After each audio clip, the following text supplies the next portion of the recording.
Have you ever woken up at 2 a.m. thinking about something embarrassing you did 5 years ago? Yeah, me too. That, my friend, is regret. The emotional hangover that no amount of coffee can fix. But here's the crazy thing. While most of us think of regret as something bad, something to avoid, psychologists say regret can actually be one of the most useful emotions we have, if we learn how to use it right.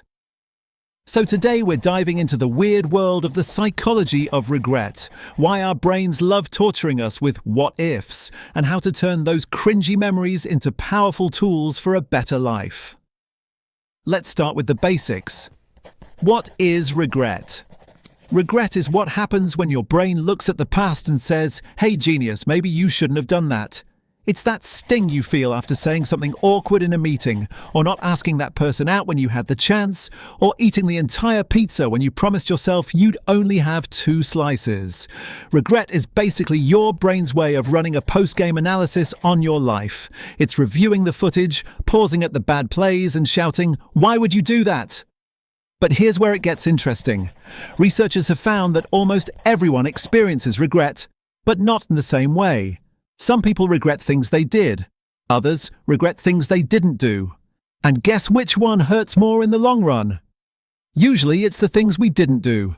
You might forget the time you wore mismatched socks to work, but you'll remember for years that you didn't take that trip, didn't start that business, or didn't tell someone how you really felt. That's because our brains can make peace with mistakes we made, but not with opportunities we missed. The door that never opened? That's the one we keep staring at. Now let's get a little deeper. Why does regret even exist? Why didn't evolution just get rid of it?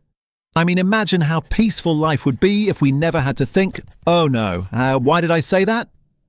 Well, regret actually serves a purpose.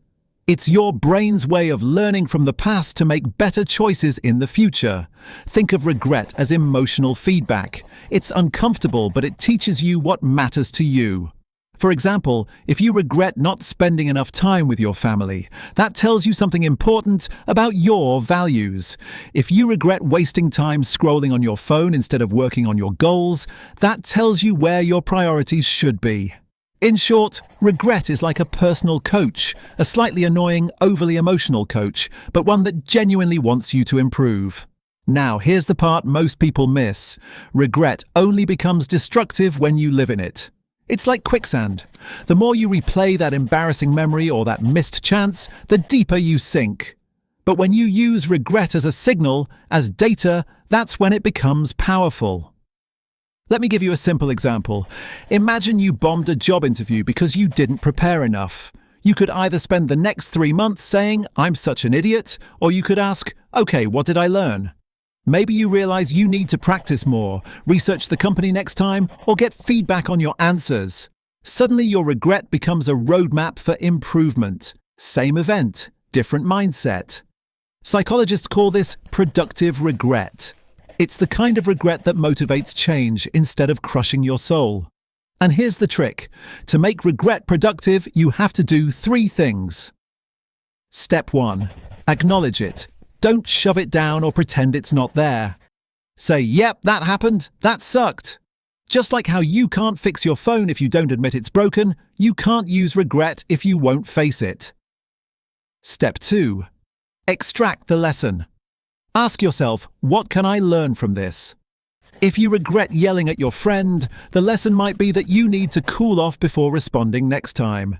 If you regret not taking a risk, the lesson might be that fear shouldn't always make your choices for you.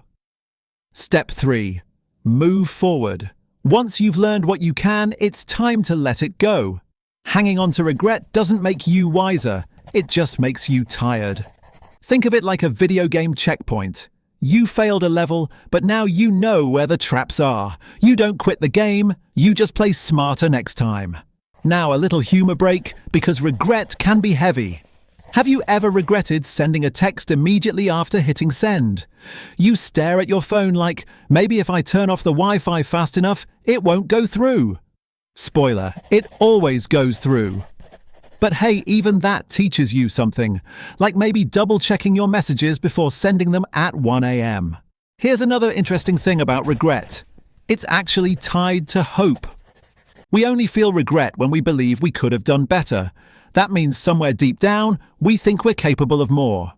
So, weirdly enough, regret is proof that you care, that you have goals, standards, and a sense of what your best self could be. In other words, regret isn't the enemy of happiness. It's a sign that you're human and that you're trying.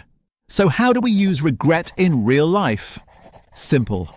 When it shows up, don't run from it. Interview it. Ask it, what are you trying to teach me? What do I actually care about here? How can I do better next time? Treat your regret like an old, brutally honest friend. It might roast you a little, but it's also rooting for you. And here's the final takeaway. The goal isn't to live without regret. That's impossible, unless you're a robot. The goal is to live in a way that your regrets guide you forward, not hold you back. Because in the end, regret doesn't have to be a wall. It can be a compass. It points you toward the life you really want, one lesson at a time. So the next time your brain throws you a highlight reel of your past mistakes, smile and say, "Thanks for the feedback, I'll do better next round." Then move on. Pizza, mismatched socks, awkward texts and all. Because that's what growth looks like. Messy, human, and totally worth it. If you loved it, like, share, and let me hear your thoughts.